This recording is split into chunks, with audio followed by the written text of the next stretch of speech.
20. Super Breakfast. Kibiashara zaidi. Karibu sana kwenye Kibiashara Zaidi, sehemu pekee ambayo nakupa fursa nzuri kabisa kufahamu fursa mbalimbali ambazo zilizoko sasa hivi, lakini pia uchambuzi wa masuala ya biashara na uchumi. Mimi ni John Lawrence Rupokela. Huu ni mwendelezo tu wa yale ambayo tumekuwa tukiyazungumza kuhusiana na masuala ya uchumi, lakini kubwa sasa hivi kwenye soko la dunia, ukija Tanzania, kinachozungumzwa na wachambuzi wengi, wadau mbalimbali, ni kuhusu swala zima la mafuta. Sasa leo hii tuko na mbobevu wa masuala ya uchumi, tunakwenda kuzungumza naye juu ya swala zima la kushuka kwa bei ya mafuta katika soko la dunia, lakini pia kupaa kwa hati fungani katika soko la dunia, bond yields. Mambo yako kwa namna gani? Maneno ya wataalamu. Kwa hiyo leo tutachambuliwa vizuri kabisa, mnufaika, athari na vitu kama hivyo tutafahamu vyema. Karibu sana. Langu jina ni John Lawrence Rupokela na hapa tunaungana na Dr. mchambuzi wa masuala ya uchumi. Kibiashara Zaidi. Asante sana kwa kuwa nasi Dokta, shukrani sana.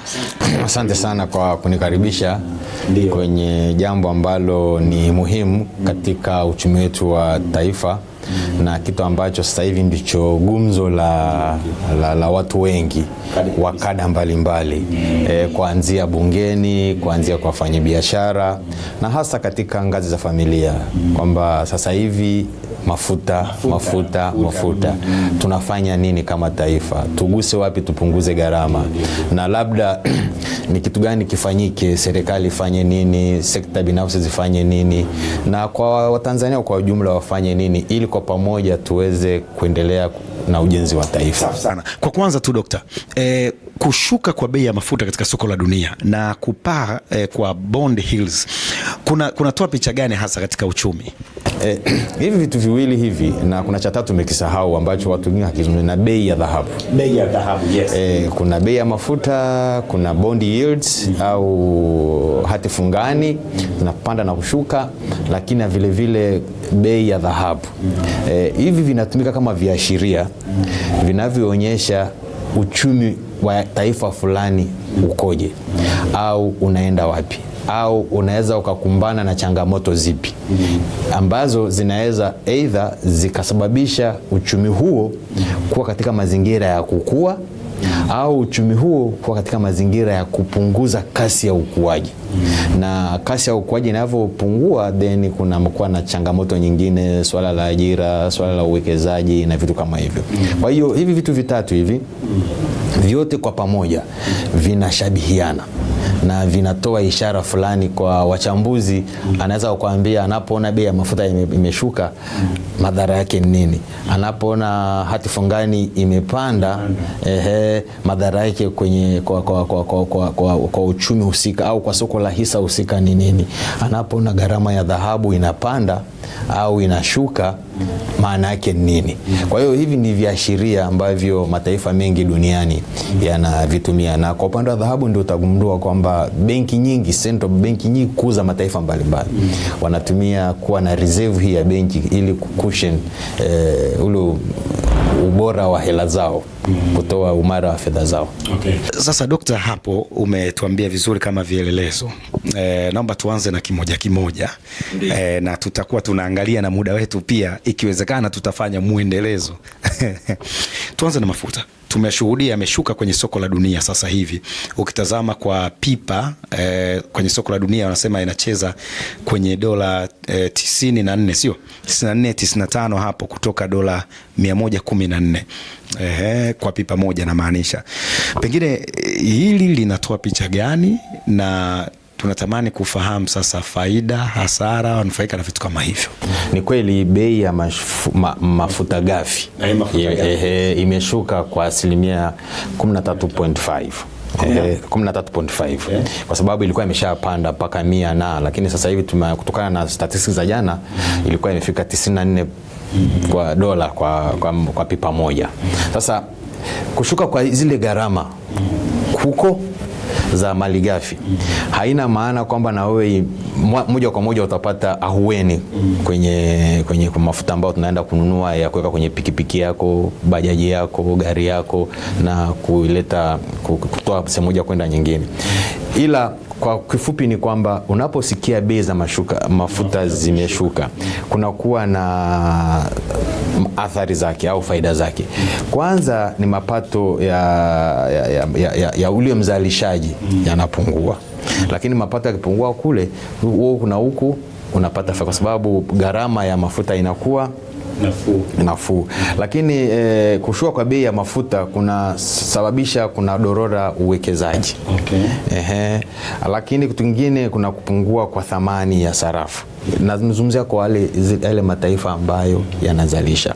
Lakini kwa upande wa watumiaji sasa, wanunuzi kama sisi, unajua mataifa mengi yananunua petroli, diesel na mafuta ya taa ambayo ndio njia moja hapo ya kupata energy. Kwa hiyo gharama inapopungua, unaweza ukajikuta wewe unaweza ukafanya vitu vingi zaidi. Na katika ngazi ya serikali, gharama ya mafuta inapopungua ya uagizwaji wa mafuta, ni kwamba serikali inaweza kawa na akiba. Kama leo ulikuwa unatumia dola 100 kununua kiasi fulani cha mafuta, imeshuka ikafika 94, kwa hiyo kuna akiba.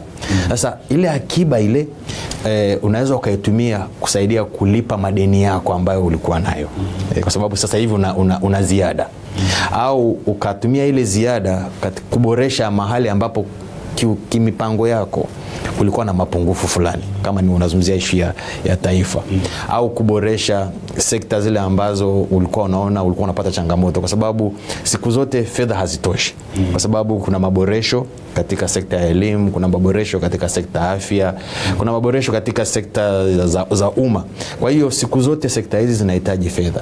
Kwa hiyo kama gharama ya mafuta imepungua, kwa hiyo unakuta serikali, na sio Tanzania tu, iwe Kenya, Uganda, Rwanda, Burundi, Malawi, wanapata ziada ambayo sasa ukiwa na mipango dhabiti unaweza kaitumia kuendana na mipango ambayo umepanga kuwekeza kwenye yale maeneo ambapo ulikuwa umepata upungufu. Na vile vile gharama zinapopungua za mafuta, ni kwamba sasa hivi unaweza ukaongeza ukusanyaji wako wa fedha za ndani, zikakusaidia ukazielekeza zaidi kwenye maeneo ambayo yanaenda kuwa na tija. Ndio.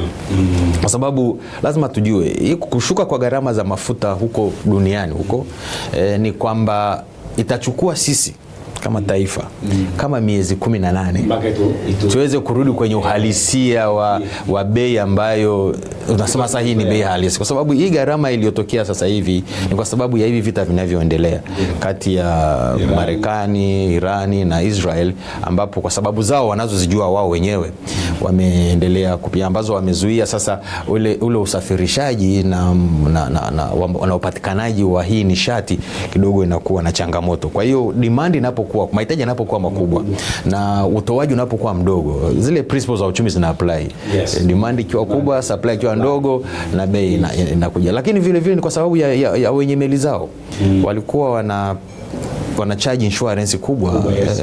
Kama una eneo lina vurugu, upitishe gari yako likiharibika, au kama ni meli. Kwa hiyo wanapofanya hivyo, yote inakuja kwa mlaji. Kwa hiyo gharama hizi zinapopungua, kwa hiyo ni nafuu kwa walaji. Kibiashara zaidi. Umegusa kidogo hapo kwa wale ambao ndio wananunua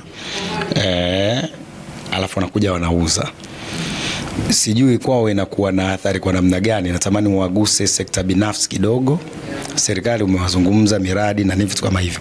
Sekta binafsi sasa ambao wanashughulika moja kwa moja na mafuta, kwao hili linakuwa vipi? Sasa sekta binafsi kwa Tanzania, unajua kuna utaratibu wa kitu kinachoitwa bulk procurement. Mafuta yananunuliwa kwa utaratibu maalum uliowekwa na serikali.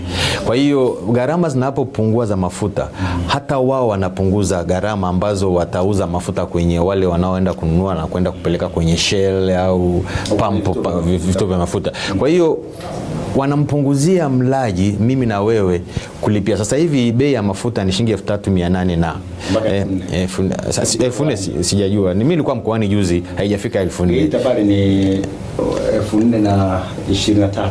Mimi nilikuwa Morogoro, kwamba bei ilikuwa ni 3,820. Na nilipoenda ilikuwa ni 2,100. Kwa hiyo imeongezeka kidogo hapo. Sasa kunapotokea kitu kama hicho, mwathirika zaidi ni mlaji wa mwisho. Kwa hiyo bei zinapopungua na pana unakuwa unaona nafuu, kunakuwa unaona nafuu sasa. Bei za usafirishaji zinapungua. Unajua ukishagusa mafuta umegusa vitu vingi na mlolongo mzima wa biashara. Safi. Tuangalie upande wa hati fungani sasa kwenyewe huku zinapopanda, kwa sababu wenyewe zimepanda, si ndio? Kuna athari gani, kuna faida gani, lakini pia na walaji pia wanatazamaje?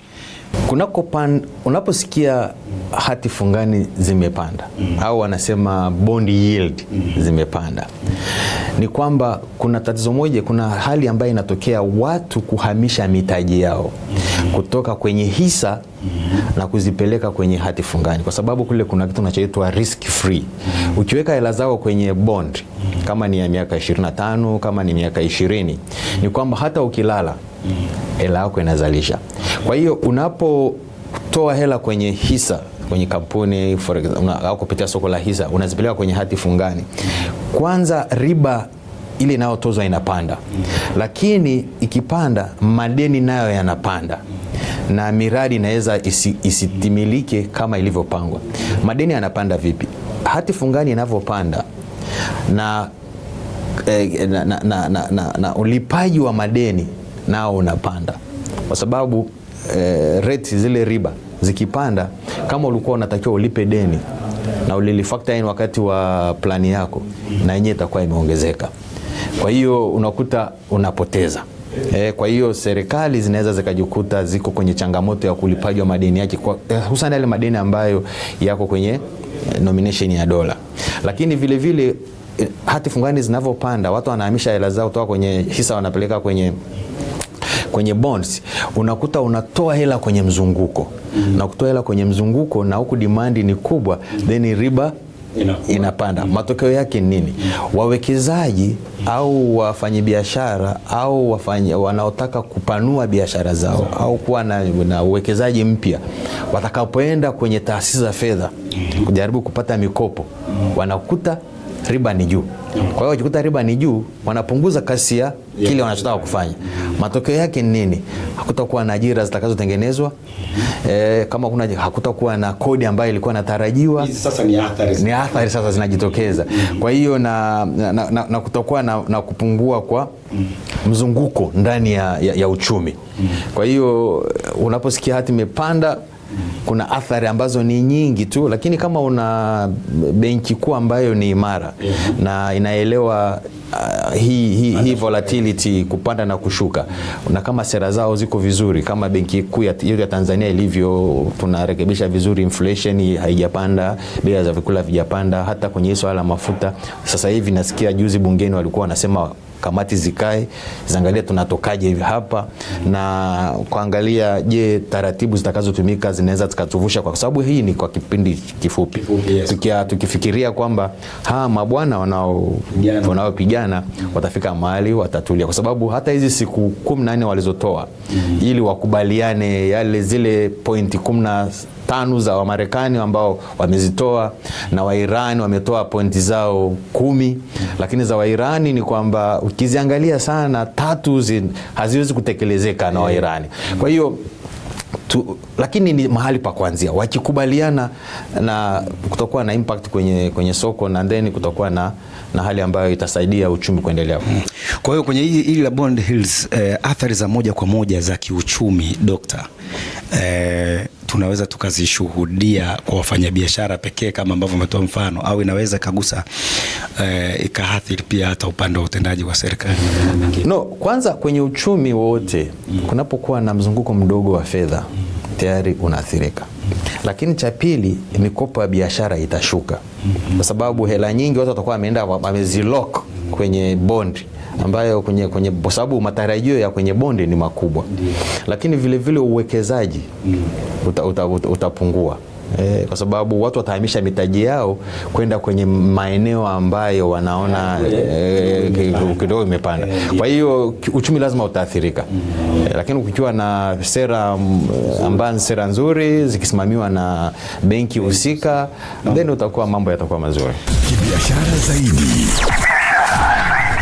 Umesikia swala zima la kushuka kwa bei mafuta ghafi katika soko la dunia. Vile vile tumeangalia kupanda kwa hizi bond katika soko la dunia, lakini pia na dhahabu ambayo hatujaigusa tunakwenda kuitazama sasa hivi. Karibu sana, una swali una lolote unaweza kutuandikia na sisi basi tunafikisha hapa, yatapata majibu kutoka kwa dokta ambaye tunazungumza naye kwenye Kibiashara Zaidi. Dokta, sasa dhahabu hatujaigusa. Dhahabu sasa hivi imekuwa ni kimbilio la wengi na mataifa mengi katika kunusuru uchumi zao, na ni kitu ambacho lazima tukubali, tuisifu serikali ya Jamhuri ya Muungano wa Tanzania kwa kuanza kutambua hilo na kuanza kuhifadhi dhahabu yetu benki kuu pale, kwa sababu inasaidia kuimarisha uchumi kwa sababu ile hela inabakia ndani, kwa sababu ukishakuwa na dhahabu unaweza kutumia kama collateral unapoenda kukopa na vitu kama hivyo. Na mataifa mengi, ukienda India wana hazina kubwa sana ya dhahabu, ukienda China wana hazina kubwa ya dhahabu, ukienda Uingereza wana hazina kubwa, na Marekani na mataifa mengi, hata Dubai wana dhahabu. Kwa sababu gani? Kwa sababu dhahabu inakuwa ni kimbilio la kuhifadhi thamani wakati masuala ya kiuchumi kidogo yanaterereka. Unapokuwa na kama hiyo hali ya hati fungani hakueleweki, unapokuwa na hali ya kivita kama hii, na sasa hivi ounce moja ya dhahabu imefika kwenye 3,000 na huenda ikapanda ikafika 5,000. Hii na yenyewe pia ikiwa inapanda na inaposhuka, tukichambua kama tulivyochambua kwenye hati fungani, kunakuwa na athari gani? Kunakuwa na faida kiasi gani? Na nani hasa anakuwa muathirika wa moja kwa moja na mnufaika? Dhahabu inapopanda bei, kwa sababu siku hizi tuna masoko ya dhahabu katika kila mahali. Mimi nilikuwa kule Mbeya, nimeenda Singida, Arusha, maeneo ambayo hata Geita huko nimeenda paka Bunda kule Kiabakari kule, sehemu ambazo unakuta maeneo yote ambayo kuna chimbwa dhahabu, uchumi wa maeneo hayo unaweza ukauona. Nyumba bora, shule zinakuwa bora, kwa sababu CSR inayopatikana kwenye makampuni yanayochimba ikitumika vizuri inasaidia kuboresha. Hata pale Geita ukiangalia, mara nyingi namsikilizaga yule mbunge wa Geita akiwa anasisitiza kwa namna gani wanatakiwa watumie ile CSR wanaopata kuboresha vituo vya afya na vitu kama hivyo. Kwa hiyo kwa mtu mmoja mchimbaji anaona thamani ya ile kazi yake, lakini kwa taifa linaimarisha uchumi wake. Lakini vile vile unapouza, kuna ile tozo inayolipwa inaenda moja kwa moja katika shughuli za serikali, kusaidia serikali kutimiza wajibu wake wa kuitumikia jamii. Kwa hiyo bei zinavyopanda na zikiwa dhahabu inayonunuliwa inahifadhiwa vizuri, kuondoa kona, then kunakuwa na tija kubwa sana kwa taifa, na taifa inaweza ikajikuta uchumi wake. Na ni sababu hizo ambazo hivi majuzi Finch Survey Agency wameipa Tanzania kiwango cha B+. Maana yake nini? Kumekuwa na uchumi ambao unatarajiwa kwenye 5.9 au unaweza kufika 6 kama tutaenda kama tulivyo, labda kutokana na hii vurugu zilizotokea hapo Middle East zikaathiri mzunguko mzima wa uchumi, kwa maana ya kupata hizi hiccups kwenye uchumi, then tunaweza tukatereka kidogo. Lakini na sio Tanzania tu, mataifa mengi. Lakini bado kutokana na misingi imara iliyowekwa ndani ya taifa hili, uwekezaji mkubwa kwenye swala uzalishaji umeme, kwenye barabara, kwenye kuendeleza watu, kwenye afya na kwenye miundombinu, unakuta sasa uchumi wetu unaanza kukua. Na ndio maana kwa ripoti ya World Bank iliyotoka hivi majuzi, walisema Tanzania hasio mmoja ya nchi masikini, pamoja na kuna nchi moja ilitajwa kama ni nchi ya 10 na ikaleta kilele sana. Nakumbuka niliandika makala moja, mtu mmoja kananiambia mbona sioni Tanzania? Nikamwambia huwezi kuona Tanzania tumeshavuka huko. Misingi bora iliyowekwa na viongozi wetu, umoja wa Tanzania na kukua kwa private sector, ambayo sasa hivi ukiangalia kwenye dira hii ya 2050, private sector inaenda kuchangia 70%. Maana yake nini? Private sector Tanzania inaendelea kukua, na kwa sababu ya mazingira ya kufanya biashara, na serikali itachangia 10% zake na state owned enterprises yale mashirika ambayo yako chini ya TR na watachangia 10% zake. Kwa hiyo kwa pamoja ni kwamba uchumi unakuwa kwenye hali ambayo ni imara sana. Sawa. Sasa haya ambayo tumeyazungumza Dokta, kupanda, kushuka, mafuta, dhahabu, tumegusia pia hapo bond yields. Kisera nini kinatakiwa kifanyike hasa? Kisera tunatakiwa tuhakikishe kwamba tunatumia akiba inayopatikana sasa kwa upande wa mafuta. Mafuta yanaposhuka bei, ina maana kwa sababu mafuta yananunuliwa kwa kununua, unanunua future. Kama deal rooms. Unanunua ni mwezi wa 4, unaweza kununua mafuta ambayo utatumia mpaka mwezi wa 9 wa 10 kama utakuwa na uwezo. Sasa ile akiba ambayo unaweza ukaisave inatakiwa itumie vizuri. Moja ya ambayo kisera ni kuhakikisha kwamba ile akiba inatumika kupunguza ulipaji wa madeni yetu ya nje ambayo tunayo. Lakini cha pili ni kuiwekeza ile akiba kwenye miradi ambayo inaenda kuwa na tija. Sio kwamba ukishapata akiba sasa unaitumia vibaya. Lakini vingine ni kupunguza utegemezi wa mikopo ya nje. Kwa hiyo unaweza kukuta sasa badala ya kutegemea mikopo kwa ajili ya shughuli za kimaendeleo, unapunguza utegemezi. Lakini vile vile kuvutia wawekezaji wa ndani zaidi. Hiyo ndio faida ambayo inaweza kawa kisera unajipanga vipi na kulinda sekta binafsi, kwa sababu kama nilivyowaambia kwenye hii vision 2050, lengo kubwa ni kuhakikisha kwamba hizi sekta binafsi inachangia kwa kiasi kikubwa. Na maana yake nini? Ndio itakayotoa msingi bora wa kodi, itatoa ajira nyingi, itatoa nafasi ya kuchakata malighafi yetu, itasaidia serikali kuweza kupata forex kwa sababu tunaweza tukauza nje. Lakini na vile vile kuweza kuwa na mipango ya mikakati ya muda mrefu. Hiyo ni vitu ambavyo kama vitano vitakavyosaidia kuweza kuwa na mitazamo ya kisera ambayo inaweza kusaidia kufika mahali ambapo tunaweza kuona faida ya kupungua kwa gharama ya mafuta na hati fungani kama zimepanda au zimeshuka, na tuweze kuwa na hali ambayo itasaidia mabenki nazo ziweze kuwa kwenye hali ambayo nao wanaweza kutoa mikopo au mazingira ya kutoa mikopo ili sekta binafsi na hususan hawa informal sector au hizi informal sector waweze nao kuanza kuingia kwenye mfumo mzima wa kodi waweze kulipa. Asante, kushukuru sana, lakini natamani tupate la kuhitimishia.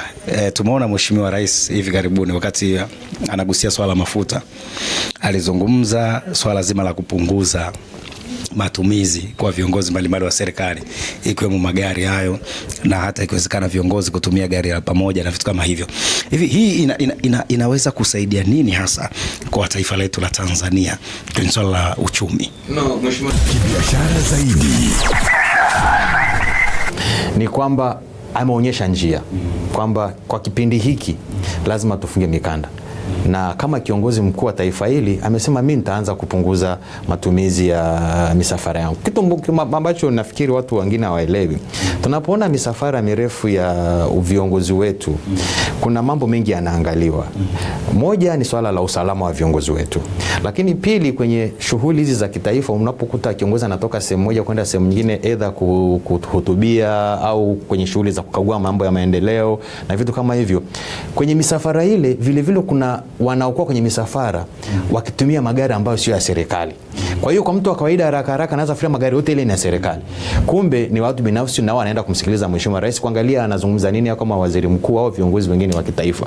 Kwa hiyo mfano alioonyesha rais ni kuonyesha kwamba anaelewa kwa undani changamoto tunazozipata. Kwa hiyo mfano anaanza nao yeye, ameshatupa njia, na hii ni kitu ambacho ni muhimu sana. Hata sekta binafsi waanze kuona ni kwa namna gani nao watapunguza gharama zisizokuwa na za lazima, hata kwenye ngazi ya familia upunguze gharama.